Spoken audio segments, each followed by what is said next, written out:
Headlines শুরুর আগে আপনাদেরকে যে কথা বলছিলাম, একদম শুরুতেই যে কথা বলেছি, আজ আর কয়েক ঘন্টার মধ্যে বা কিছু মিনিটের মধ্যেও হতে পারে, আমরা জানি না, যে কোনো সময় আসতে পারে সে ঘোষণা। দেশ জুড়ে চালু হতে চলেছে সংশোধিত নাগরিকত্ব আইন। অর্থাৎ এদেশ স্বাধীন হওয়ার পর 1951 সাল থেকে এদেশের নাগরিক হওয়ার জন্য যে যে আইন লাগু ছিল, সেই আইন লাগু রেখেই, অর্থাৎ আগের আইনগুলো বাতিল না করেই, আগের নাগরিকত্ব পাওয়ার যা যা উপায় ছিল সেগুলোকে রেখে দিয়ে, একই রকম রেখে দিয়েই নতুন করে নাগরিকত্ব পাওয়ার জন্য বিশেষ করে ভারতের প্রতিবেশী কিছু দেশ থেকে আসা শরণার্থীদের, নির্দিষ্ট কিছু ধর্মের শরণার্থীদের, হিন্দু, বৌদ্ধ, খ্রিস্টান, পার্সি, জৈন এবং শিখ শরণার্থীদের ভারতের নাগরিকত্ব পাওয়াকে আরও সহজ করতে, সরল করতে এবং কম সময়ের মধ্যে করতে, ঝঞ্ঝাটহীনভাবে করতে এই নতুন আইন চালু করবার দাবি দেশ জুড়ে বহু বছর ধরে ছিল। পশ্চিমবঙ্গের সঙ্গে এই আইনের যোগ বোধহয় সব থেকে বেশি, এই আইনের দাবির যোগ বোধহয় সব থেকে বেশি, আবেগের যোগ সব থেকে বেশি। তার কারণ আপনারা জানেন যে দেশ ভাগের সময়, একেবারে স্বাধীনতার সময়, মূলত পাঞ্জাব এবং বাংলা এই দুটি রাজ্যই সব থেকে বেশি স্বাধীন ভারতে শরণার্থীর স্রোত, উদ্বাস্তু স্রোত এবং একই সঙ্গে দেশভাগের যন্ত্রণার চূড়ান্ত ক্ষতচিহ্ন বহন করতে বাধ্য হয়েছে। তার কারণ আমরা কেউই, কি বাংলা কি পাঞ্জাব, স্বেচ্ছায় দেশভাগ চাইনি। দেশভাগ হোক এটা বলিও, আমাদের দেশভাগ মেনে নিতে হয়েছে। তারপর একদিকে পাঞ্জাবে, অন্যদিকে বাংলায়, পশ্চিমবঙ্গে, আজকের পশ্চিমবঙ্গে আমাদের যে শরণার্থী স্রোত ধারণ করতে হয়েছে, বহন করতে হয়েছে, আমার কিছুদিন আগে পর্যন্ত একই রাজ্যে থাকা সহনাগরিক যখন ছিন্নমূল হয়ে ভিটে মাটি থেকে উচ্ছেদ হয়ে এক রাতে এক বস্ত্রে স্ত্রীকন্যার ইজ্জত বাঁচানোর জন্য আর নিজের ধর্ম বাঁচানোর জন্য এদেশে চলে আসতে বাধ্য হয়েছে, তখন তাদেরকে নিজের জমি থেকে একটু জমি, নিজের খাবার থেকে একটু খাবার, নিজের জল থেকে একটু জল, নিজের কাপড় থেকে দুটো কাপড় দিয়ে এদেশের মাটিতে যাতে তারা কোনো মতে একটু মাথা গুঁজে সম্মানের সঙ্গে থাকতে পারেন তার ব্যবস্থা করতে হয়েছে। এ স্মৃতি একমাত্র বাংলা আর পাঞ্জাব ছাড়া দেশে কোথাও পাওয়া যায়। তাই সিএ এর জন্য সবথেকে বেশি আবেগ, দাবি, অধিকারের লড়াই দীর্ঘদিন ধরে চলেছে এই রাজ্যে। সেই লড়াইতে একদিন পর্যন্ত, একটা নির্দিষ্ট সময় পর্যন্ত, আমি সাল ধরে বলছি 2010 সাল পর্যন্ত এ রাজ্যের সব দল সহমত হয়ে একযোগে গলা মিলিয়ে বলেছে, হ্যাঁ, এ ভারতে আসা মতুয়া শরণার্থীদের অবশ্যই নাগরিকত্ব পাওয়া দরকার। এ ভারতে আসায়, বাংলায় আসা অন্য যে কোনো শরণার্থীর ঠিক একইভাবে নাগরিকত্ব পাওয়া দরকার। অথচ 2011 এ রাজ্যে ক্ষমতা বদলের পর থেকে এ রাজ্যের রাজনৈতিক দলগুলোর সুর বদলাতে থাকে। পরবর্তী 3 বছর কংগ্রেস তার মতো করে কালক্ষেপ করেছে, অর্থাৎ সময় নিয়ে গিয়েছে, সিএ লাগু করার কোনো চেষ্টা করেনি, সিএ কথাও মুখে আনেনি। অন্যদিকে এ রাজ্যের প্রধান দল, শাসক দল তৃণমূল কংগ্রেস 2010-এও বড়মা বীণাপানি দেবীকে কথা দিয়ে যারা রাজ্যের ক্ষমতায় এসেছিলেন, তারা তারপর থেকে হঠাৎ বুলি বদলে বলতে শুরু করেছেন সবাই নাগরিক, কোনো শরণার্থীর নাকি নাগরিকত্বের আলাদা প্রমাণের প্রয়োজন। মমতা বন্দ্যোপাধ্যায় বলেছেন ভোট দিলেই নাগরিক। ভোট দিয়েছে দেশের প্রধানমন্ত্রী নির্বাচনের জন্য, লোকসভা নির্বাচনের জন্য, নাগরিক তো বটেই। তাহলে কেন 2010-এ নাগরিক বলেননি, তার কোনো সদুত্তর নেই। পুরোটাই আসলে মিথ্যায় ভরা, পুরোটাই আসলে ভণ্ডামিতে ভরা। বামেদের অবস্থান আরও চমকপ্রদ। 2014-15 সাল পর্যন্ত পার্টির বিভিন্ন প্লেনামে, কংগ্রেসে যারা নাগরিকত্ব পাওয়ার কথা, অধিকারের কথা স্বীকার করে এসেছে, তারা হঠাৎ 180 ডিগ্রি ঘুরে সিএ এর চূড়ান্ত বিরোধী। শুধুই কি মোদী বিরোধিতার জন্য? তার জন্য নিজের দেশের শরণার্থীর বুকে, নিজের ধর্মের শরণার্থীর বুকে এভাবে ছুরি বসান। আজ থেকে 3 বছর আগে, প্রায় 2021-এর এপ্রিল মাসে এ রাজ্যের বিধানসভা নির্বাচন চলাকালীন রাজ্যের দেশের স্বরাষ্ট্রমন্ত্রী অমিত শাহ তখনও ছিলেন। তিনি এ রাজ্যের নির্বাচনী প্রচারে এসেছিলেন। প্রচারের ফাঁকে আমি তার একটা সাক্ষাৎকার নিয়েছিলাম। সেই দীর্ঘ সাক্ষাৎকারের একটা ছোট্ট অংশ, যেদিন আমি অনুপ্রবেশ নিয়ে কথা বলেছিলাম, আমি সিএ অর্থাৎ নাগরিকত্বের অধিকার নিয়ে তাকে প্রশ্ন করেছিলাম।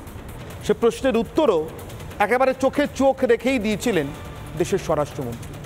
কি উত্তর দিয়েছিলেন আজ থেকে প্রায় 3 বছর আগে 2021 এপ্রিলে, একবার শুনে নিন।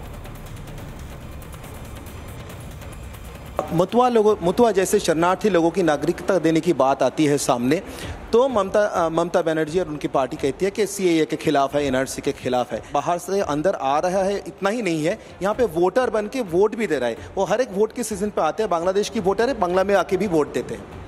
मैं मानता हूँ पूरा बंगाल इसके खिलाफ है। कलकत्ता का बंगाली नागरिक भी चिंतित है कि 10 साल के बाद कलकत्ता का क्या होगा। और मैं आपकी चैनल के माध्यम से बंगाल की जनता को बताना चाहता हूं कि घुसपैठ रोकने की राजनीतिक इच्छा शक्ति, पॉलिटिकल विल, ना कम्युनिस्टों में है, ना कांग्रेस में है, ना तृणमूल कांग्रेस में है, तो भारतीय जनता पार्टी में। हम सफलतापूर्वक घुसपैठ को रोक देंगे। 3 বছর আগে দেওয়া এই কথা, বাংলার মাটিতে নির্বাচনী প্রচারে এসে দিয়ে যাওয়া কথা যে নেহাত কথার কথা ছিল না, সেটা আবার মাত্র কয়েকদিন রিপাবলিক সামিটে এসে 7ই মার্চ আবারও জোরের সঙ্গে ঘোষণা করে, নির্দিষ্ট দিনক্ষণ দিয়ে ঘোষণা করে। দিনক্ষণ কেন বলছি? আজকের দিন, আজকের ক্ষণের কথা বলেছিলেন কি না, তিনি এটা বলে দিয়েছিলেন নির্বাচনের আগে। আবারও এই 7ই মার্চ কি বললেন রিপাবলিক সামিটে এসে সেই একই স্বরাষ্ট্রমন্ত্রী অমিত শাহ, শুনে নিন। सीएए ये देश का कानून है, पत्थर पर लकीर है, ये वास्तविकता है, ये लागू होगा ही होगा और इस चुनाव के पहले होगा। इस चुनाव के पहले होगा, इस चुनाव के पहले होगा। ये बहुत बड़ी बात कही है आज। मैं तो ये कह सकता हूं कि ये हाहाकार हो गई। आपने जो बात अभी कही है, गृह मंत्री जी ने बहुत बड़ी बात हम सबके सामने प्रणव जी, तालियां बज गई, कोई धमाका नहीं। ये बात मैं 10 बार बता चुका हूं। नहीं, मगर आप चुनाव के पहले सीएए लागू होगा। इस देश का कानून है, इसको कोई नहीं रोक सकता। फैंटास्टिक। কিন্তু এ রাজ্যের মুখ্যমন্ত্রী 2010 সালে বড়মা বীণাপানি দেবীর ধর্মতলায় ডাকা মতুয়া মহাসংঘের সমাবেশে যিনি পরবর্তী সময় যিনি রাজ্যের শিক্ষামন্ত্রী হবেন, এখন জেলে আছেন, পার্থ চট্টোপাধ্যায়, তাকে পাঠিয়ে ঘোষণা করে এসেছিল। বারবার বড়মা বীণাপানি দেবীর হাতে হাত রেখে, পায়ে হাত ছুঁয়ে প্রণাম করে আশীর্বাদ নিতে নিতে কথা দিয়ে এসেছিলেন ঠাকুরবাড়িতে। মতুয়াদের, শরণার্থীদের নাগরিকত্বের জন্য তিনি লড়ে যাবেন, সেই তিনি আজও, মানে ক্ষমতায় আসার পর থেকে আজও, আজ এই বিকেল পর্যন্ত তাদের নাগরিকত্বের পথে সব থেকে বড় বাধা হয়ে দাঁড়িয়ে আছে। আজও এই মুহূর্তেও সিএএ লাগু হতে চলেছে যে কোনো সময়, যে কোনো মুহূর্তে। শোনার পর কি বললেন রাজ্যের মুখ্যমন্ত্রী মমতা বন্দ্যোপাধ্যায় তড়িঘড়ি ডাকা তার নবান্নের সাংবাদিক বৈঠক, শুনে নেব। আমরা সবাই নাগরিক, একমাত্র কেয়া বৈধ যদি হয়, তাহলে এতদিন ধরে মানুষ যে সুযোগ পেয়ে আসছিল, তাদের ভোটেই তো প্রধানমন্ত্রী নির্বাচিত হয়েছে, তাহলে সেই ভোটের কোনো মূল্য নেই, সেই নাগরিকত্বের কোনো মূল্য নেই। নাগরিকত্ব ভোটের আগে নতুন করে চিন্তা করতে হচ্ছে। এনআরসি তো আমরা মানতেই পারি না। আর কেয়ার নাম করেও কাউকে ডিটেনশন ক্যাম্পে রেখে দেবে, এই চালাকিও আমরা করতে দেবো না। জাস্ট প্রতারণা মানুষের সাথে, ছলনা। 4 বছর অপেক্ষা করতে হলো কেন? আর হঠাৎ ইলেকশনের আগে নানা রকম গুলিয়ে উড়ে বেড়াচ্ছেন। কেয়ার নিয়ে কি করবে আমার ডাউট আছে। আমি সবাইকে বলবো, চিন্তা করবেন না, ভয় পাবেন না, কোনো মানুষকে বঞ্চিত হতে আমরা দেব না, এনআরসি করতে দেব না। এটা বাংলা, বাংলার সংস্কৃতি সবার জন্য। সমস্যাটা অন্য জায়গায়। কোনো মানুষকে বঞ্চিত করার কথাই নয় সিএতে। যারা বঞ্চিত হয়ে আছেন তাদেরকে অধিকার দেওয়ার কথা, এদেশের নাগরিকত্বের অধিকার দেওয়ার কথা, কেড়ে নেওয়ার কথা নয়। তাতে মমতা বন্দ্যোপাধ্যায়ের আপত্তি কেন? আজ বলছেন, আজ এরা প্রধানমন্ত্রীকে নির্বাচিত করেছেন, লোকসভাতে নির্বাচিত করেছেন। 2009 প্রধানমন্ত্রী মনমোহন সিং, আপনি তার সহযোগী দল, কেন্দ্রে একসঙ্গে ক্ষমতা চালান, আপনি রেলমন্ত্রী, আপনিও নিশ্চয়ই আপনার দলের প্রত্যেকের সঙ্গে এই মুহূর্তে সব থেকে বড় ঘোষণা, যে কথা বলছিলাম, যে কোনো মুহূর্তে, যে কোনো মিনিটে ঘোষণা হতে পারে। অবশেষে লাগু হলো দেশ জুড়ে সিএ নোটিফিকেশন জারি হয়ে গেল। অবশেষে লাগু হলো সিএ, সংশোধিত নাগরিকত্ব আইন চালু দেশে। যে রুল ফ্রেমের জন্য সংশোধিত নাগরিকত্ব আইন বিল হিসেবে পেশ এবং পাসের পর আইন হয়ে যাওয়ার পরও চালু করা যাচ্ছে না, সেই রুল ফ্রেমিং কমপ্লিট হয়ে গেল, চালু হলো সংশোধিত নাগরিকত্ব আইন। এই মুহূর্তে নিউজ রুম থেকে সরাসরি রয়েছেন আমার সহকর্মী সিনিয়র এডিটর ময়ূখ রঞ্জন ঘোষ। ময়ূখ, জানতে চাইবো তোমার কাছ থেকে, আমি শুরুই করেছিলাম আর যে কোনো মুহূর্তে যে কয়েক মিনিটের মধ্যে এই ঘোষণা আসতে পারে বলে। ময়ূখ, দেখো অনির্বাণ, এই মুহূর্তে ঐতিহাসিক সিদ্ধান্ত 6টা 9 রিপাবলিক বাংলা ব্রেক করছে। এই মুহূর্তে সারা ভারতে প্রথম আমরাই ব্রেক করছি সিএএ রুলস। সেই সিএএ রুলস চালু হলো এই মুহূর্তে। অর্থাৎ আমি একেবারে যে সরকারি নোটিফিকেশন, যে নোটিফিকেশন হিন্দি এবং ইংলিশে এসেছে সেই নোটিফিকেশন পড়ে শোনাচ্ছি। The Modi government announces implementation of citizenship amendment act. It was integral part of the manifesto of BJP. They will pave way for the persecuted to find citizenship of India. এই মুহূর্তে official স্টেটমেন্টও বিজেপির তরফ থেকে issue করে দেওয়া হয়েছে। BJP এই মুহূর্তে যে অফিসিয়াল স্টেটমেন্ট ইস্যু করেছে এবং তার পাশাপাশি অফিসিয়ালি এই মুহূর্তে সিএ রুলস অ্যানাউন্স হচ্ছে। অত্যন্ত বড়, যেটা নিয়ে তুমি আলোচনাও করছিলে অনির্বাণ, যে এই মুহূর্তে ভারতবর্ষে একটা গুজব ছড়ানোর চেষ্টা হবে, একটা মিসইনফরমেশন ছড়ানোর চেষ্টা হবে যে এখানে নাকি সংখ্যালঘুদের জন্য কোনো ধরনের কোনো ব্যবস্থা নেই, এখানে মুসলিমদের জন্য অনেক ধরনের খারাপ কিছু থাকতে পারে। অনির্বাণ, আবারও তোমারও এই মুহূর্তে যে সিএ বুকলেটটি রয়েছে সেই সিএ বুকলেট ধরে ধরে ইতিহাসটা বোঝানোটা প্রয়োজন বোধহয় অনির্বাণ, কারণ এই মুহূর্তে কোনো শব্দ সংখ্যালঘু, ইসলাম, মুসলিম কোনো শব্দ এই সিএ যে নতুন রুলটা ফ্রেম করা হলো সেই রুলে নেই। অর্থাৎ যারা নাগরিক, যারা দীর্ঘদিন ধরে এখানে রয়েছেন, যারা বিভিন্ন সময় 72-এর পরে এখানে চলে এসেছেন, তাদের জন্য কি কি জিনিস করতে হবে তার ঘোষণা এই মুহূর্তে করা হয়েছে।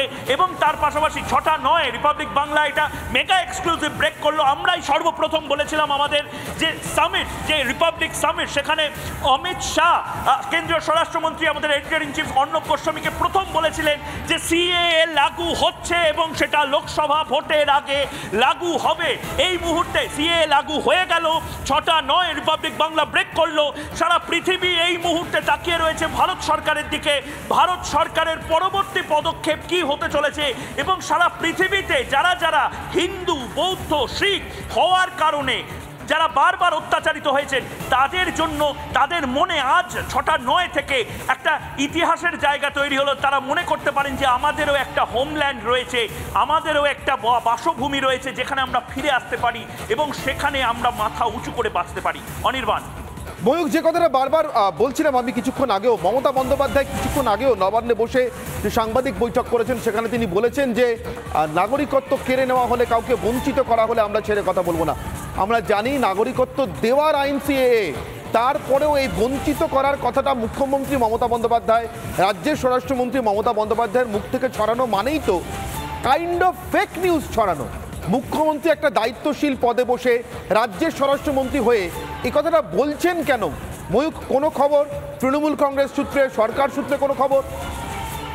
দেখো, মুখ্যমন্ত্রী মমতা বন্দ্যোপাধ্যায়ের এই যে প্রেস বিবৃতি, তারপরে এখনো অব্দি তৃণমূল মুখপাত্ররা কিছু বলছেন না, তারাও হয়তো জল মাপছেন। কিন্তু অনির্বাণ, আমার হাতেও যে মোবাইলের রয়েছে যে citizenship amendment act 2019 number 47 of 2019, 12ই ডিসেম্বর 2019-এ যে অ্যাক্টটি লেখা হয়, an act further to amend the citizenship act 1955, এর মধ্যে এক জায়গাতেও কোনো মুসলিম শব্দ, ইসলাম শব্দ, বের করে দেওয়ার শব্দ, এক্সক্লুশনের শব্দ নেই। অনির্বাণ, মিথ্যাচার, সম্পূর্ণ মিথ্যাচার যারা করছেন এবং যারা জল গরম করতে চাইছেন, যারা গাঢ় করতে চাইছেন এই যে সহজ সরল একটি অ্যাক্টকে, সেইটার ক্ষেত্রে দাঁড়িয়ে একেবারে ময়ূখ, এবং যাদের আসলে অধিকার দেওয়ার কথা আছে তারা এই মুহূর্তে রীতিমতো উৎসবে মেতে উঠেছেন। আমি সরাসরি চোখ রাখবো ঠাকুরনগরে ঠাকুরবাড়ি থেকে, মতুয়া ঠাকুরবাড়ি থেকে আমার সঙ্গে রয়েছেন আমাদের প্রতিনিধি ভাস্কর বসু। ভাস্কর, এই দিনটার জন্য প্রজন্মের পর প্রজন্ম অপেক্ষা করেছেন তারা। ভাস্কর,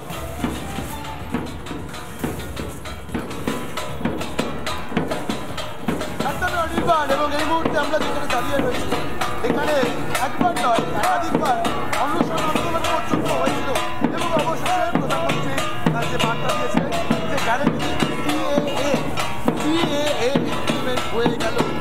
আপনারা উৎসব করছেন, দীর্ঘদিনের অপেক্ষা শেষ হলো না। আমরা সমস্ত মতুয়ারা আজ খুবই আনন্দিত। ভারতবর্ষের প্রধানমন্ত্রী শ্রী নরেন্দ্র মোদীজি এবং স্বরাষ্ট্রমন্ত্রীজি ঠাকুরবাড়িতে এসে আমাদেরকে আশা দিয়ে গেছিল সিএ লাগু হবে, আজ তাই তারা করে দেখিয়েছেন। এবং আমাদের অল ইন্ডিয়া মধ্যম সংঘের সংঘাধিপতি শ্রী শান্তনু ঠাকুর মহাশয় আন্দোলনের ফলে স্বরাষ্ট্রমন্ত্রী অমিত শাহ, কেন্দ্রীয় স্বরাষ্ট্রমন্ত্রী অমিত শাহ রিপাবলিকান সামিটে এসে বলেছিলেন লোকসভার আগে এই মার্চে সিএ হবে এবং সেটা হলো। যে খবর রিপাবলিক বাংলা সভা থেকে উল্লেখ করলো, উৎসব চলছে। আজকে ভারতবর্ষের প্রধানমন্ত্রী স্বরাষ্ট্রমন্ত্রী তিনি বলেছিলেন সিএ লাগু হবে খুব তাড়াতাড়ি, তাই আজ লাগু হয়েছে। আমরা সমস্ত মতুয়ারা সত্যি আনন্দিত, গর্বিত।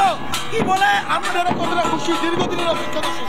আজকে স্বাধীনতার পূর্বে ৭৫ বছর পর এই সিএ ভারতবর্ষে চালু হলো, সত্যি আমরা আনন্দিত। জয় হরিবোল, জয় হরিবোল। আজকে আরেকটা স্বাধীনতা দিবস করা হচ্ছে। আজকে সত্যি আজকে আমাদের কাছে যারা উদ্বাস্ত তারা সত্যি আজকে স্বাধীনতা দিবস, আজকে শান্তনু ঠাকুরের জন্য আজকে কিন্তু আমরা এই জায়গায় আসতে পেরেছি।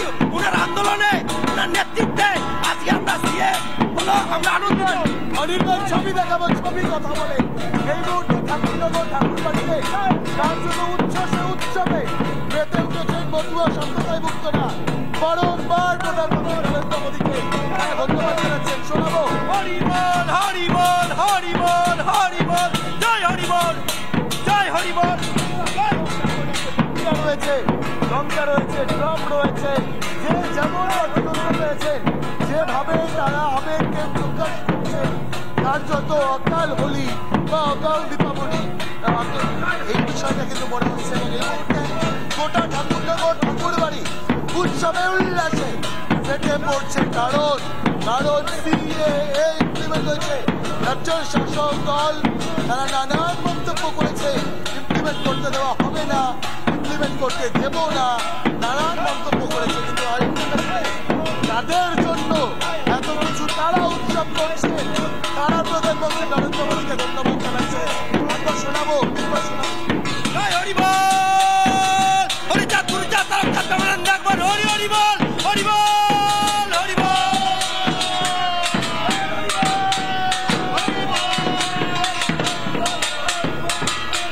অনির্বাণ শুনতে পাচ্ছ? আমার ভিডিওতে বিশ্বরূপ ছবিগুলো দেখাচ্ছে। এই মুহূর্তে উৎসব চলছে ঠাকুরনগর ঠাকুরবাড়িতে।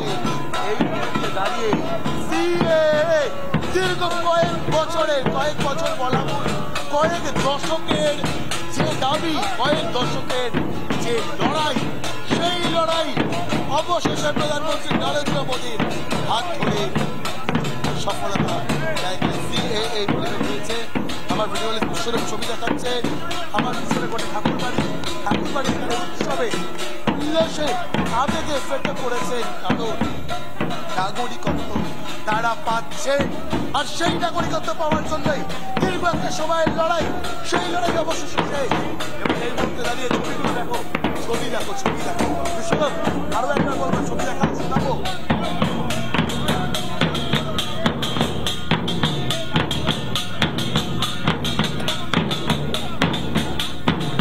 এই সেলিব্রেশন, এই যে উৎসব, এই উৎসবটা আসলে প্রমাণ করে যে এই প্রতীক্ষাটা ছিল। আর এই প্রতীক্ষাটা ছিল তার কারণ কিছু প্রতিশ্রুতি ছিল। আমার সঙ্গে যে অতিথিরা রয়েছেন আমি একে একে তাদের কাছে আসবো। ভাস্কর, এই উৎসবের ছবি থাক ফ্রেমে, এই উৎসবের ছবিটা থাকা দরকার। তার কারণ যারা এটা প্রচার করার চেষ্টা করছেন যে কাউকে বা কোনো মানুষকে বঞ্চিত করার জন্য সিএ, তাদের জন্য ছবিটা আমাদেরকে রাখতে হচ্ছে। যে বঞ্চিত করবার জন্য নয়, আসলে দীর্ঘদিনের লড়াই, আন্দোলন, যে অধিকার, যে সম্মানের দাবিতে, সেটা পাওয়ার জন্যই এই সিএ। কেন্দ্রীয় স্বরাষ্ট্র প্রতিমন্ত্রী নিশীথ প্রামাণিক কিছুক্ষণ আগে আমাদেরকে দেওয়া তার একান্ত সাক্ষাৎকারে কি বলেছেন একবার শুনে নেব।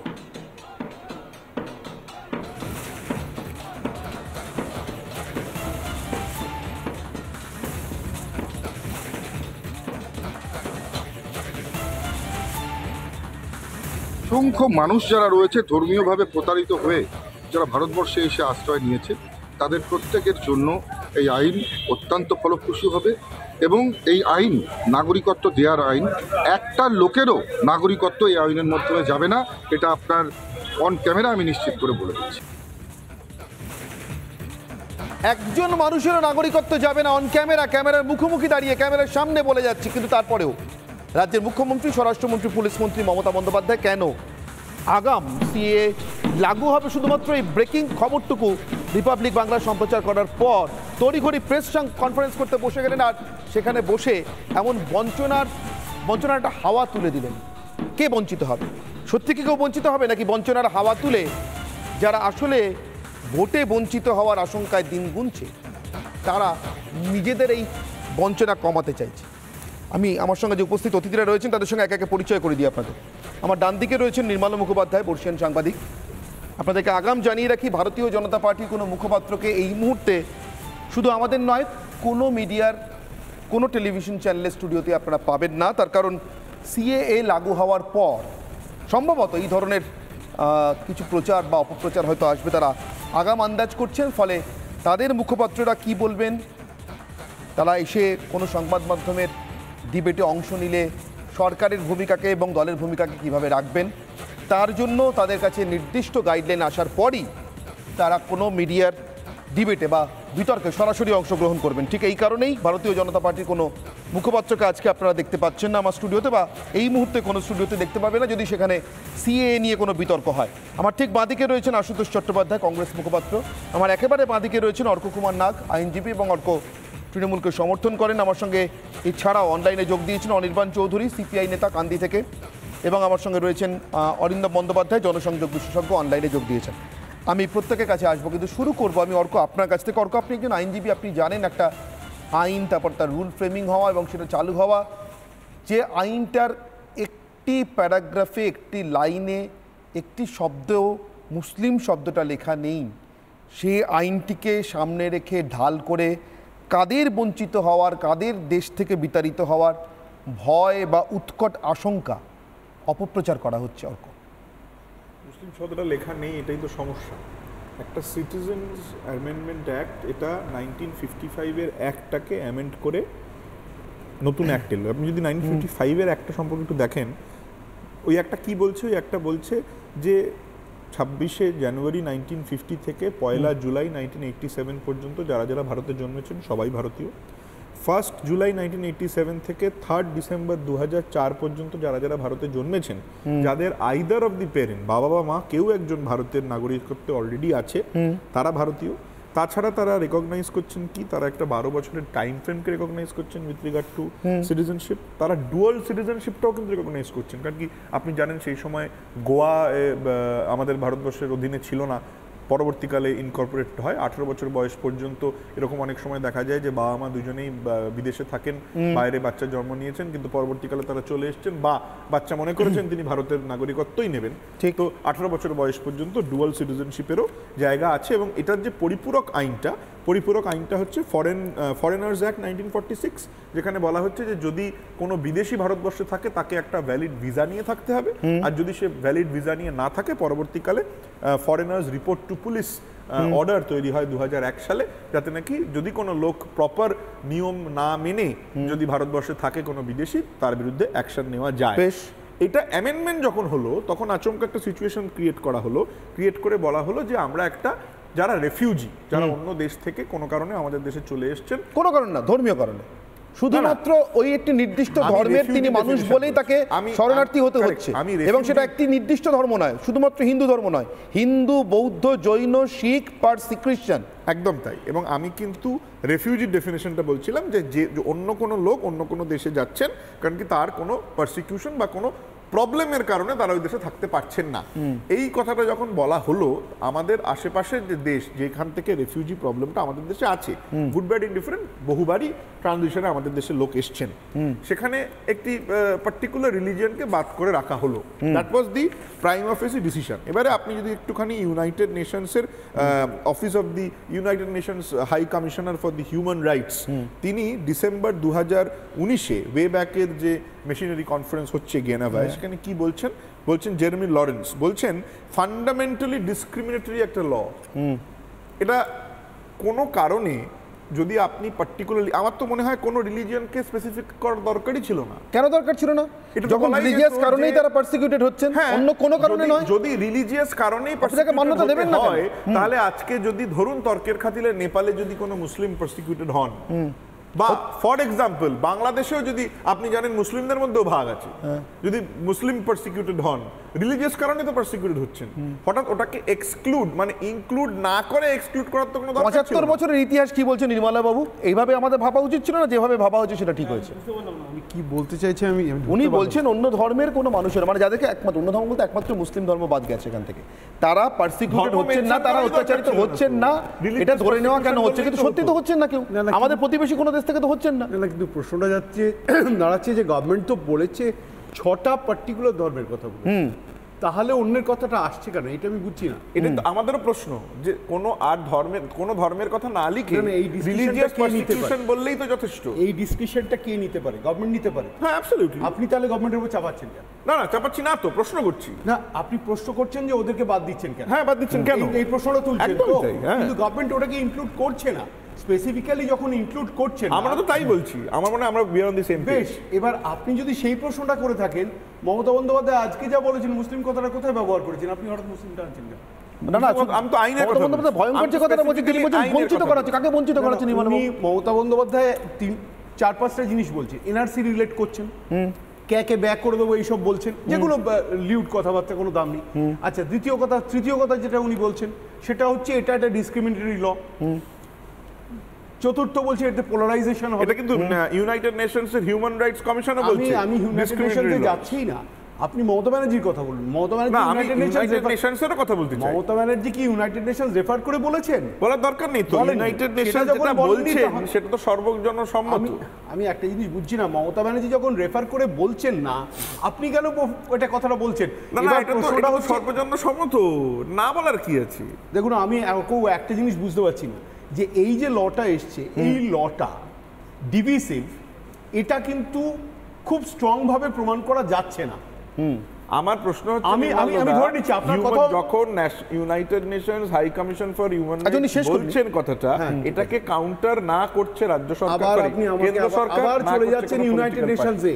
আপনি যদি, কারণ কি refugee is a international convention issue, একটা রিলিজিয়াস পারসিকিউশনের কথা বলা হচ্ছে, ইউনাইটেড নেশনসের প্রশ্নটা আসছে কেন? আমি প্রশ্নটা সেটাই তুলছি। তার কারণ হচ্ছে যে refugee problem is a United Nations problem. Let her say why isn't Mamata Banerjee saying that? Why the prime minister is not saying that? বুড়ো আঙুল দেখালাম আমরা ইন্টারন্যাশনাল কনভেনশন ফর রেফিউজিস দে। প্রাইম মিনিস্টার তো পরিষ্কার বলে দিলেন যে আমরা আমার যা ভালো লাগবে করব। গভর্নমেন্ট বলল আমার এই 6টা কমিউনিটি নিয়ে আমি কাজটা করছি, এবং এই আইনটা হচ্ছে নাগরিকত্ব দেওয়ার আইন, নেওয়ার নয়। এইটা যদি দাঁড়িয়ে থাকে, নেওয়ার প্রশ্নটা আসছে কেন? ভীতি প্রদর্শনটা কেন? মানে আমরা এই ভয়টা দেখানো, জুজুটা দেখানো হচ্ছে না। না, আমরা এইটুকু শর্ট মানে শর্ট কামিং এ চলে আসি বা শর্ট পয়েন্ট করি যে কেন্দ্র সরকার কশাসলি এবং খুব ঠান্ডা মাথায় ভেবে একটি ধর্মকে বাদ রেখেছে। এইটুকু না, যদি কেন্দ্র সরকার যদি সেটা যদি বাদ রেখে থাকে, সেই ধর্মটাকে ইনক্লুশনের জাস্টিফিকেশনটা কোথায়? না, বাদটা আমি বলি, মানে আমার বক্তব্য হচ্ছে কেন মনে হচ্ছে যে মুসলিম নামটা রাখা যাবে না, বাদ রাখলে চলবে, এটুকুই তো। আমি তো সেটা জিজ্ঞেস করছি না, আমার প্রশ্নটা এটাই সবাই জানতে চায় যে এইটা যে বাদ রাখছে, এটা কেন যে বাদ রেখেছে? আপনি যেটা জিজ্ঞেস করছেন কেন বাদ রেখেছে, এটার কোনো জাস্টিফিকেশন দেয়নি কেউ। না না, এবার আপনারাও প্রাইম মিনিস্টারও দেয়, আপনারাও তো কোনো ক্লাসিফিকেশন দিচ্ছেন না যে এইটা কেন ইনক্লুড করতে হবে। আইনটা যে সরকার বানালো, আইনটা যে সরকার ইলেকশনের দোরগোড়া এসে নোটিফাই করলো, তারা একটা সেন্টেন্স বাই করে বলতে পারছে না why Muslims do not require to be included? Why do you want to say that? Why do you want to say that? You have not included it. সবথেকে বেশি দিন ধরে what is your interest in bringing Muslims into the picture? My point is এটাই আসল কথা, এটাই আসল কথা। What is your interest? আমার বক্তব্য হচ্ছে কোন ধর্ম লিখবেন না, কাউকে এক্সক্লুড করা হচ্ছে না। If you have any vote, চান কাউকে নিয়ে আসতে জোর করে। If you have any vote interest, say it clearly, পরিষ্কার বলে দিন। না, আমি ভোটের জন্য ভোট ইন্টারেস্ট, সেটা কি ওই রত্না না কি নাম ওই যে ভদ্রমহিলা বলছিলেন হাবড়াতে, তৃণমূল কংগ্রেসের নেত্রী, ওনার মতো কোন ধর্মের কথা লিখতেই হবে না। না, লিখতে তো হবে অন্তত, কেন লিখতে হবে না? এই যে মানুষগুলোকে, না এই যে মানুষগুলোকে বলছে, এই যে আচ্ছা, আমি সুব্রত ঠাকুরের বক্তব্য শুনি। সুব্রত ঠাকুর মতুয়া মহাসংঘের অন্যতম নেতা, আমি সুব্রত ঠাকুর কিছুক্ষণ আগে আমাদেরকে তার বক্তব্য দিয়েছেন এই সিএ চালু হওয়া প্রসঙ্গে। আমি শুনে নেব ঠিক কি বলছেন সুব্রত ঠাকুর। এই মানুষগুলোকে কি বলা হয়েছিল কোনো ধর্মের কথা লিখবো না? 2010 সালে বলা হয়েছিল কি বড় মা বিনা পানি দেবীর পায়ে হাত দিয়ে বলা হয়েছিল কি? সুব্রত ঠাকুর কি বলছেন শুনি। আজকে দেশটা ভাগ হয়েছে ৭৫ বছর হয়ে গেছে। আজকে এই যে কোটি কোটি মানুষ যারা আছে, উদ্বাস্তু মানুষ যারা বাংলাদেশ থেকে যারা এসছে, তারা ধর্মীয়ভাবে নিপীড়িত ছিল। তারা রাতের অন্ধকারে তাদের পালিয়ে আসতে হয়েছে ইজ্জত বাঁচানোর জন্য, প্রাণ বাঁচানোর জন্য। ছেলে মেয়ে বউ বাচ্চা যা যে যেরকমভাবে পেরেছে তারা পালিয়ে এসছে। এই মানুষগুলোর কাছে কোনো কাগজ ছিল না, কোনো কিছু দেখাতে পারেনি। আমরা দীর্ঘদিন ধরে আমরা বলে এসেছি যে এটা লাগু হোক, আমরা চেয়েছি। কারণ এই মানুষগুলো যে জ্বালা যন্ত্রণায় ভুগছে, যে অনিশ্চয়তার মধ্যে ভুগছে, যে কি হবে, তাদের ভবিষ্যৎ কি হবে, কি চলবে, এবং বিভিন্ন রকম প্ররোচনা আছে, বিভিন্ন রকমের গুজব ছিল। সেই জায়গা থেকে দাঁড়িয়ে আজকে স্বরাষ্ট্রমন্ত্রী উনি আজকে বলছেন যে সেই যে আইনটা, সেই আইনটার যে রুলসগুলো, সেই রুলসগুলো প্রণয়ন হবে সমাজে। এটা আমাদের কাছে একটা মানে বিশাল খুশির খবর। শুধুমাত্র আমি বিশাল বলবো না, this is out of everything. এদের বোধহয় চিনতে পারছেন আশুতোষ বাবুরা নিশ্চয়ই। এতদিন এই মুহূর্তে ভুলে যাওয়ার কথা না, 14 বছর সবে কেটেছে। বীণাপানি দেবীর বাড়িতে তো আপনারাও গেছেন অনেকবার, মানে আপনাদের দলের নেতাদের কথা বলছি। ওই যে মতুয়া মহাসংঘের ডাকা সভা ধর্মতলায়, রানী রাসমণি রোডে, প্রদীপ ভট্টাচার্য গিয়েছিলেন তখন। অপরাধ করেছি মনে হচ্ছে? না, আমার কোনো অপরাধের ব্যাপার না, বলছি আজকে সিএ সাপোর্ট করছেন না করছেন না? ব্যাপার হচ্ছে এত অভিজ্ঞ মানুষের মাঝখানে আপনি দিয়েছেন আমাকে। ব্যাপার হচ্ছে আমার কয়েক প্রশ্ন আছে। এতক্ষণ ধরে তৃণমূল বিজেপি সিএ নিয়ে আলোচনা করছিল। আপনি কি জানেন রাজ্যের মাননীয় মুখ্যমন্ত্রী তৃণমূল নেত্রী মমতা বন্দ্যোপাধ্যায় এই রাজ্যে ডিটেনশন ক্যাম্প করার জন্য মোদী সরকারকে জমি দিয়েছে? এটা আপনারা তো জানা নেই, জেনে নিন। দ্বিতীয় কথা হচ্ছে যে এই এত ঢাকঢোল পেটাচ্ছে ওখানকার বিজেপির নেতারা, আমি বুঝতে পারছি না যে আদেরকে নিয়ে রাজনীতি। আমাকে বলতে না দিলে আপনি বলুন, আপনি কংগ্রেসের মুখপাত্র হয়ে যান। না, ব্যাপার হচ্ছে জানেন না সল্টলেকে জমি দিয়েছে ডিটেনশনকে, জেনে নিন না। ভালো করে আমি পরে কথা বলবো আপনার সাথে, আপনি জানুন আগে, 1 নম্বর। 2 নম্বর হচ্ছে আজকে বিজেপি অ্যাভেলেবেল নয় যা শুনলাম। মানে হোয়াটসঅ্যাপ ইউনিভার্সিটি, নাগপুর ইউনিভার্সিটি থেকে এখনো থিসিস আসেনি, কি বলবে? তার কারণ হচ্ছে এই যে বিলের কথা বলছেন, আপনাকে একটা ছোট ডেটা দিয়ে রাখি। এই যে এনআরসি যখন হয়েছিল আসামে, আপনার মনে থাকবে যে 19 লক্ষ লোক তাকে ডিটেনশন ক্যাম্পে পাঠানো হয়েছিল, এবং এই পেপার রিলেটেড ডকুমেন্ট ছিল অনেক। ধরুন ফর এক্সাম্পল একটা কেস আপনাকে আমি রেফার করি, সাকেন আলী আর সাকেন আলী একই লোক, নামের অনেক চেঞ্জ হয়। আমাদের এখানে যে এলাকায় আমরা বাস করি বা বিভিন্ন জায়গায় বিভিন্ন রকম এরার্স তৈরি হয়, হিউম্যান মেড এরার্স তৈরি হয়, তার জন্য মানুষ সাফার করে। সেই ভদ্রলোককে 5 বছর ডিটেনশন ক্যাম্পে থাকতে হয়েছিল। আপনার জানা নেই হয়তো। আমাকে তো বলতে দিতে হবে। আমার বক্তব্য হচ্ছে শ্রীলঙ্কা মায়ানমারে হিন্দু ভাইরা কি ভুল করলো, যদি ওখানে কোনো পারসিকিউশন হয় শ্রীলঙ্কাতে, মায়ানমারে বা ভিয়েতনামে, কি করবে তারা? আমার বক্তব্য আছে। হিন্দুরা তো আছে সিএতে। আরে কোথায় তাদেরকে, কোথায় টানছেন না তো। কয়েকটা স্টেটের কথা বলেছেন, আপনাকে বলছি কয়েকটা কান্ট্রির কথা বলেছেন, তার ভেতরে কোনো খুঁজে পাবেন না। এবার আপনাকে বলি যে উদ্বাস্তু, এই যে এতক্ষণ ধরে ঢাকঢোল পেটানো হচ্ছিল, এই ভাইদের সাথে মতুয়া ভাইদের সাথে রাজনীতিটা কেন হচ্ছে? তারা তাদের স্বাস্থ্য শিক্ষার অধিকারের কথাটা বলুন না, বেকারত্বের কথাটা বলুন না। টানা বলে গেলে মুশকিল, আপনাকে তো উত্তর দিতে হবে। না, উত্তর তো দেব। আপনি প্রশ্ন করবেন, উত্তর দেব। আমার তাহলে দুটো প্রশ্ন।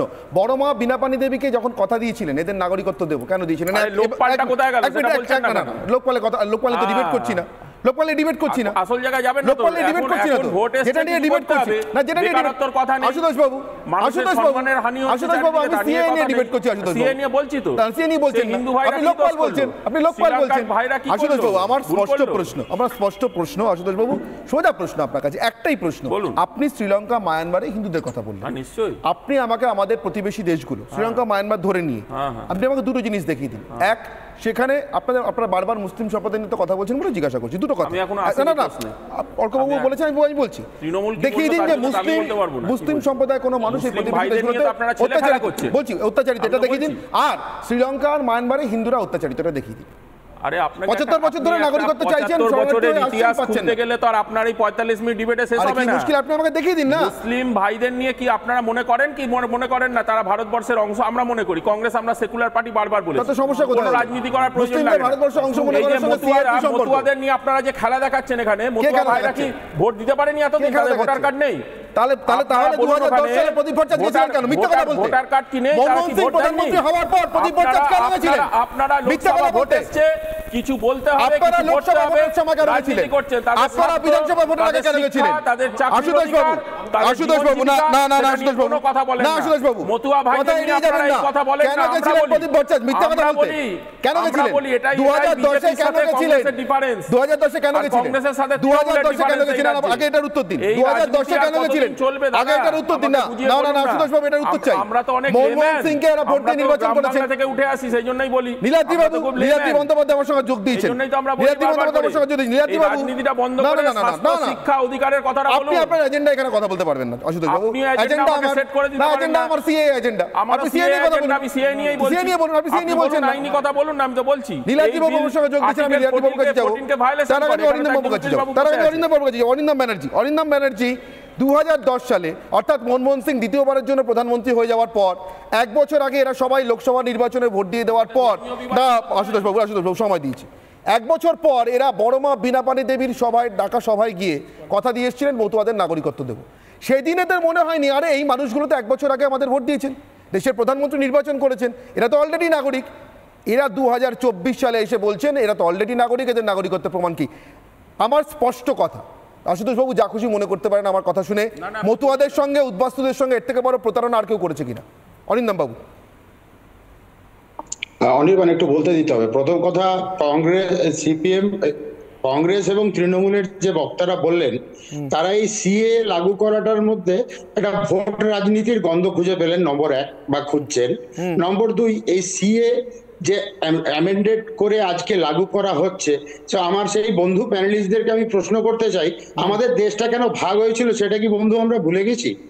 আমাদের দেশটা কিন্তু ভাগ হয়েছিল অন রিলিজিয়াস লাইন্স, এবং সেই কারণেই যে অত্যাচারিত মুসলিম ছাড়া অন্য জাতির লোকেরা আমাদের দেশে যাতে নাগরিকত্ব পায় তার জন্য সিএ নিয়ে ভারতীয় জনতা পার্টি নয়, কংগ্রেস সরকার অনেক দিন আগে থেকে এই কাজ শুরু করেছিল। আজকে মোদী গভর্নমেন্ট 2024 সালে, হ্যাঁ, একটাই টাইমিং নিয়ে বলতে পারেন যে ইলেকশন অ্যানাউন্স হবে এই সময়, কেন সিএ বলছেন?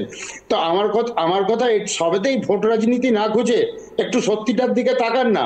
আজকে একটু আগে বলছিলেন না আশুতোষ বাবু যে যদি একজন মুসলিম কোথাও নেপালেতে তার প্রবলেম হয় সে কি আমাদের দেশে পাবে না? আমার স্পষ্ট উত্তর, না, পাবে না। তার জন্য আমাদের আশেপাশে আরো 3-4টে মুসলমান দেশ আছে যারা তাকে তার ধর্মের কারণে তারা নাগরিকত্ব দিতে পারে। ভারতবর্ষ কোনো লঙ্গরখানা নয় যে দেশ থেকে যে জাতি যে ধর্ম আমাদের দেশে আসবে আমরা তাকে ভোট বক্সের রাজনীতির জন্য, ভোটার বানাবার জন্য ভুয়ো কাগজপত্র দিয়ে আমরা তাকে আমাদের দেশের নাগরিক বানাবো।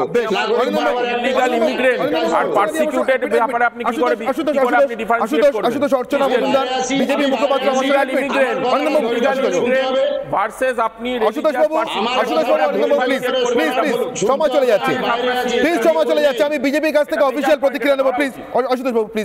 অর্চনা মজুমদার বিজেপি মুখপাত্র আমার সঙ্গে যোগ দিয়েছেন। অর্চনা দেবীরা কিছুক্ষণ আগে পর্যন্ত যোগ দেওয়ার ব্যাপারে আনডিসাইডেড ছিলেন, তার কারণ তখনও পর্যন্ত নোটিফিকেশনটা আসেনি। আমি বলেছি অর্চনা দি, সেটা অন এয়ার বলেছি যে না আসা পর্যন্ত আপনারা কেউ জয়েন করবেন না। এখন নোটিফিকেশন এসে গেছে, আপনি জয়েন করেছেন অর্চনা দি। আমি জানি আপনিও একজন ধর্মীয় কারণে শরণার্থী এবং মতুয়া। আজকের দিনটাতে দাঁড়িয়ে কেউ যদি বলেন কাউকে বঞ্চিত করা হচ্ছে সিএ চালু করে, কিছুক্ষণ আগে রাজ্যের মুখ্যমন্ত্রী বলেছেন, অর্চনা দি আপনার কেমন লাগছে? যারা ওপার বাংলা থেকে আসা শরণার্থী নয়, আমার যখন 1.5 বছর বয়স, আমার ছোট ভাই হবে, রাতের অন্ধকারে 4টের সময় আমার বাবা ঠাকুমা হারিকেন দিয়ে নৌকা পার করে দিয়েছে। যেভাবে আমরা এদেশে কিচ্ছু নেই, এসে গেছি, যেহেতু বাবা শিক্ষিত ছিলেন কৃষ্ণনগরে সেটেল করেছিলাম। সেই যে জ্বালা, ঘর বাড়ি ভিটে মাটি সম্পত্তি সোনা গয়না কাপড় চোপড় সমস্ত বের করে, আমার ঠাকুরদাদা ছিলেন, তাকে কাঠের ভিতর লুকিয়েছিলেন, তাকে খোঁচা মেরেছে, রক্ত বেরোচ্ছে, তিনি চিৎকার করতে পারেননি, তিনি মারা গেছেন। সে জ্বালা এনারা বুঝবেন কি করে? এনারা কি করে বুঝবেন নাগরিকত্বের কি জ্বালা? আজকে এত বছর স্বাধীনতা পরবর্তী সময়, এই সময়ে এরা খালি ব্যবহার হয়েছি, আমরা মিছিলে হেঁটেছি, প্রতিশ্রুতি পেয়েছি, কিন্তু কিচ্ছু হয়নি। যে মমতা ব্যানার্জি বিরোধী ছিলেন, যে গৌতম দেব বড়মার মঞ্চে ছিলেন, আজকে এই মুহূর্তে আমি বারবার স্মরণ করছি বড়মাকে, সবচেয়ে খুশি বড়মা। সবচেয়ে খুশি তিনি ধর্মতলার সভায় তাকে সিপিএম এবং তৃণমূল একত্রে আশ্বাস দিয়েছিল যে আপনাদের করে দেওয়া হবে। কিন্তু এখন দেখুন আজকে যখন এত লড়াই দিয়ে আজকে সিএএ আমাদের নাগরিকত্ব যখন এসছে, ভারত সরকার যখন আমাদের সেই সম্মানটা দিচ্ছে, তখন কি জ্বালা, কত প্রতিযোগিতা। আরেকটা কথা বলি, আমি নিজে ইউপিএসসি ক্যাডার, আমি চাকরি পেয়েছি 86 ইউপিএসসিতে, কিন্তু আমি সার্ভিস জয়েন করতে পারিনি। তার কারণ আমি ফর্মে লিখে দিয়েছিলাম বাই বার্থ বাংলাদেশ, আমাকে দেয়নি সরকার চাকরি। দরজা ঘুরিয়েছে। আপনি বলেননি আমার ভোটার কার্ড আছে, আপনি বলেননি আমার ভোটার কার্ড আছে, আমি ভোট দিই, বলেন আমি ভোট দিই, আমার ভোটার কার্ড আছে, চাকরি করতে দেয়নি, চাকরিটা পাইনি, চাকরিটা আমি পাইনি। এইটা এখানে বসে আমি যখন প্রমাণ করলাম, আমি সেই কারণে বললাম ভোটার কার্ড আছে, সিটিজেনের সঙ্গে বিয়ে হয়েছে, I am Indian by marriage, তারপরে আমি এই ইউপিএসসি চাকরি জয়েন করি। And I had to lose 2 years of my seniority. এখনো কেউ যদি, আমি আজকে মহিলা, বিয়ে হয়েছে ইন্ডিয়ান সিটিজেন, আমি চাকরি করেছি, আমি বড় জায়গায় এসেছি, কিন্তু আজকে যদি সত্যি কথা আমার জন্মের স্থান বাংলাদেশ, সেইটুকু লেখার জন্য আজকে একজন বাংলাদেশ থেকে আগত শরণার্থী, আমি কেন্দ্রীয় সরকারের ক্লাস 1 পোস্টে ইউপিএসসি দিয়ে চাকরি করতে পারিনি। আমি জ্বলন্ত উদাহরণ, বাইরে যাব না। বেশ, এরপরে যদি আপনারা বলেন, হ্যাঁ বেশ, আমি একদম আমি সেই কারণে অর্চনাদি আসাতে আমি বলবো আমি অ্যাঙ্কার হিসেবেও খুশি হয়েছি, তার কারণ আমার মনে হয়েছিল যে অন্য কেউ বলার থেকে আপনি একজন এক্সাম্পল আনলেন, শুধুমাত্র বিজেপি মুখপাত্র হিসেবে উনি আসেননি, উনি একজন মতুয়া হিসেবে এসেছেন, উনি একজন শরণার্থী হিসেবে এসেছেন। এক মিনিট আশুতোষ বাবু, এক মিনিট আমাকে, আশুতোষ বাবু এক মিনিট আমি অনির্বাণ চৌধুরীর কাছে যাবো, আমি অর্চনাদি এক মিনিট, আশুতোষ বাবু এক মিনিট, আমি অনির্বাণ চৌধুরীর কাছে যাবো, সিপিআই এর পক্ষ থেকে রয়েছেন আমার সঙ্গে মুর্শিদাবাদ থেকে। অনির্বাণ বাবু একটা ছোট্ট পরিসংখ্যান বলছি, 2009-এর এ রাজ্যের লোকসভা নির্বাচনে, 2009-এর লোকসভা নির্বাচনে এই রাজ্য থেকে 27 জন জিতেছিলেন বিরোধী প্রার্থী, 15 জন বামফ্রন্টের প্রার্থী। 27 জনের মধ্যে 19 জন ছিলেন তৃণমূল কংগ্রেস থেকে ছিলেন 6 জন, এসইউসির 1 জন, বিজেপির 1 জন, আর বামেদের 15 জন। আমি আগেই বলেছি এই প্রত্যেকে, এসইউসির কথা আমার খেয়াল নেই ভরমার সভায় তারা গিয়েছিলেন কিনা, কিন্তু এসইউসিকে যদি বাদ রাখি তাহলে 42-এর মধ্যে বাকি 41 জন 2009-এ মতুয়াদের ভোট নিয়ে, তারা তখনও ভোটার ছিলেন, তাদের নাগরিকত্বের, তাদের ভাষায় ওটাই নাকি নাগরিকত্ব, তাদের নাগরিকত্বের ভোট নিয়ে তারা ভোটে জিতে ক্ষমতায় যাওয়ার পর 2010 সালে বড়মার সভায় কি করতে গিয়েছিলেন? সেদিন ভোট কিনতে গিয়েছিলেন নাকি আজকে মতুয়াদের সঙ্গে বিশ্বাসঘাতকতা করে ছুরি মারছেন? কোনটা? যে কোনো একটা উত্তর আমার চাই অনির্বাণবাবু, স্পষ্ট উত্তর চাই, আমাকে ইতিহাস ভূগোল ঘোরাবেন না, আমার হাতে সময় কম, প্লিজ। দেখুন, নাগরিকত্বের বিষয়টা নিয়ে কেউ আপত্তি করছে না, আপত্তিটা হচ্ছে বিজেপির জাগলারিতে। সংবিধান নাগরিকত্বের প্রশ্নে ধর্মের কথা বলেনি, আশুতোষ বাবু এবং অর্কবাবু কয়েকটা বেসিক প্রশ্ন তুলছিলেন। বিষয়টা হচ্ছে যে সংবিধানের যে 2য় অধ্যায়ে 5 থেকে 11 ধারার মধ্যে নাগরিকত্ব বিষয়ের যে উল্লেখ আছে, সেখানে ভৌগোলিক দিক এবং রক্তের সম্পর্কের দিক উল্লেখ করা হয়েছে। পরবর্তীকালে 1955 সালে আরো 2টি ভিত্তি সংযোজিত হয়েছিল। অনির্বাণবাবু আমি ইতিহাসে যাব না, আমি ইতিমধ্যে শুনেছি অনির্বাণবাবু, না আমার হাতে সময় কম। কিন্তু দেশের মাটিতে জন্মানোর জন্য নাগরিক, মা বাবার জন্মসূত্রে, এক মিনিট, মা বাবার জন্য জন্মসূত্রে নাগরিক, এত রকমের নাগরিকত্ব দেওয়ার পদ্ধতি ছিল, কিন্তু শুধুমাত্র আফগানিস্তানে থাকি বামিয়ানের বুদ্ধমূর্তিটা চোখের সামনে ভেঙে ফেলেছে, তারপরে ওদেশ থেকে আসা বৌদ্ধদের এখানে শরণার্থী হিসেবে মর্যাদা দিয়ে নাগরিকত্ব দিতে গেলে এদের বুক ফেটে যায়। এরা প্রশ্ন করেন একই সঙ্গে আফগানিস্তানের মুসলমানদের কেন নাগরিকত্ব দেওয়া হবে না? আমার এটা নিয়ে প্রশ্ন অনির্বাণবাবু, আপনাদের ভণ্ডামির মুখোশটা খুলে ফেলুন ভণ্ডামির মুখোশটা। পৃথিবীতে কোন দেশে অত্যাচারিত, নিপীড়িত আর অত্যাচারীকে এক পংক্তিতে দেখা হয়?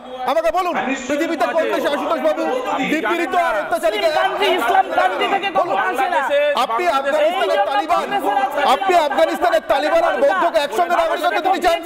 নীলাদ্রি বাবু, হ্যাঁ করছি ডিভাইড, আমাদের ভাই বোন ডিভাইড করছি। আপনি তালিবান আর মতুয়াকে একসঙ্গে নাগরিকত্ব দিতে পারেন না। নীলাদ্রি বাবু, একজন মানুষ একটা দেশের নাগরিক যদি তার মাথা ঠিকঠাক চলে, আপনি বলুন তো এভাবে ভাবতে পারেন যে তারা আফগানিস্তানের তালিবান? এক minute Archana Devi, Ashutosh Babu please, আমি নীলাদ্রি বাবুকে জিজ্ঞেস করছি। একটু ইতিহাসে যেতে হবে। বলুন। ভারতবর্ষ ভাগ হয়েছিল কারণ ধর্মের ভিত্তিতে দেশভাগ মেনে নিয়েছিল কংগ্রেস মুসলিম লীগের পাশাপাশি। সেদিন হিন্দুদের পাকিস্তানে কি হবে তারা ভাবেনি। আজকে যখন হিন্দু বৌদ্ধ বৌদ্ধ শিখ জৈনদের নাগরিকত্ব দেওয়ার চেষ্টা হচ্ছে, যারা ওদেশ থেকে এদেশে এসছে, তখন তাদের আপত্তি একটাই কারণে, মুসলমানদের নাগরিকত্ব দেওয়া হচ্ছে না। তাদের নাগরিকত্ব দেওয়া হচ্ছে না এই কারণে, কারণ পাকিস্তান, বাংলাদেশ, আফগানিস্তান তিনটেই ইসলামিক দেশ। যদি কোনো বৌদ্ধ দেশ থেকে, যদি কোনো খ্রিস্টান দেশ থেকে কোনো মানুষকে নাগরিকত্ব দেয়া হতো, তাহলে খ্রিস্টানদেরও নাগরিকত্ব দেওয়া হতো না। একইভাবে কোনো হিন্দু রাষ্ট্র নেই, সেখান থেকে যদি কোনো মানুষকে নাগরিকত্ব দিত, স্বাভাবিকভাবে হিন্দুদেরও নাগরিকত্ব দেওয়া হতো না। এটা স্বাভাবিক যে একটা ইসলামিক দেশ থেকে যে মানুষটা এসছেন তিনি রুজি রোজগারের জন্য আসতে পারেন, কিন্তু ধর্মীয় কারণে নিপীড়িত হয়ে এসছেন এটা বলা যায় না। কংগ্রেস তখনও হিন্দু বিরোধী ছিল, এখনো হিন্দু বিরোধী। সিএ এর বিরোধিতা করে তারা প্রমাণ করলো। আমার দুঃখ লাগছে মমতা বন্দ্যোপাধ্যায়ের কথা ভেবে, যে মমতা বন্দ্যোপাধ্যায় একদিন মতুয়াদের নাগরিকত্বের জন্য লড়াই করেছিলেন বিরোধী নেত্রী হিসেবে, আজকে তিনি তার বিরোধিতা করছেন। তিনি কেন বিশ্বাসঘাতকতা করছেন তার ফলোয়ারদের সাথে? তিনি তো লড়াই করছিলেন, বাংলায় বদল এলো না, বদলে গেলেন মমতা বন্দ্যোপাধ্যায়। এক মিনিট, আমি দর্শকের মত নেব। আমি শুনিনি এই সেকুলারিজম সম্পর্কে দর্শকের মতটা কি, এই সেকুলারিজম, তথাকথিত সেকুলারিজম সম্পর্কে দর্শকের মতটা কি? আমাদের দেশে দীর্ঘদিনের প্রচলিত ধারণা এবং দীর্ঘদিনের প্রচলিত মানুষের অনুভূতি যে আসলে সেকুলারিজমের নামে তোষণ চলে। তাই কি যদি সিএ চালু হয় তাহলে কি তোষণটা বন্ধ হবে? না হলে আফগানিস্তানের মুসলিমদের নিয়ে যারা চিন্তিত তারা মতুয়াদের নিয়ে চিন্তিত নন কেন? তারা মতুয়ারা নাগরিকত্ব পেলে কেন তাকে বঞ্চনা মনে করেন? কেন নাগরিকত্ব দেওয়ার আইন চালু হওয়ার 15 মিনিট 20 মিনিট আধ ঘন্টা আগে তড়িঘড়ি সাংবাদিক বৈঠক করে মিথ্যে কথা বলতে বসেন? আমি শুনে নেব দর্শকদের মতামত। ফেসবুকে কি বললেন দর্শকরা? সিএ চালু মানেই তোষণ শেষ প্রশ্ন করেছিলাম, মাত্র 1 ঘন্টায় 21,000 দর্শক উত্তর দিয়েছেন। ইউটিউবে, আমি ফেসবুকের পরিসংখ্যান বলছি আপনাদেরকে, এখানে 77% মানুষ মনে করছেন হ্যাঁ সিএ চালু মানেই তোষণ অন্তত শেষ হবে, 23% মনে করছেন না। এক্স হ্যান্ডেলে পরিসংখ্যানে নজর রাখবো। এখানে 65% মানুষ বলছেন হ্যাঁ সিএ চালু মানেই তোষণ শেষ, না বলছেন 35% মানুষ। এবারে চোখ রাখবো ইউটিউবের পরিসংখ্যানে, যেখানে মাত্র 1 ঘন্টার মধ্যে 21,000 মানুষ নিজের রায় জানিয়েছেন। 92% মানুষ মনে করেছেন সিএ চালু মানে তোষণ শেষ, 8% মানুষ অন্য কিছু মনে করেছেন। সিএ চালু হয়ে গিয়েছে, এটা এখন একটা বাস্তবতা। কেউ চান বা না চান, ভারতের একটি অঙ্গরাজ্য পশ্চিমবঙ্গে সিএ চালু হওয়া আটকে রাখতে পারবেন না। কিন্তু মিথ্যে কথা বলে নবান্নে বসে মুখ্যমন্ত্রীর চেয়ার থেকে, স্বরাষ্ট্রমন্ত্রীর চেয়ার থেকে ফেক নিউজ ছড়িয়ে কোনো নির্দিষ্ট শক্তিকে উৎসাহিত করতে চাইছেন, তাতে কি কোনো ভোটের রাজনীতি আছে? সিএ নিয়ে, নাগরিকত্ব নিয়ে, শরণার্থীদের নাগরিকত্ব নিয়ে পর্যন্ত ভোটের রাজনীতি তৃণমূল আর কত ভাঙতে চায়? অনির্বাণের অগ্নিবাণের বিতর্ক এখানেই শেষ করছি। সঙ্গে থাকুন রিপাবলিক বাংলায়।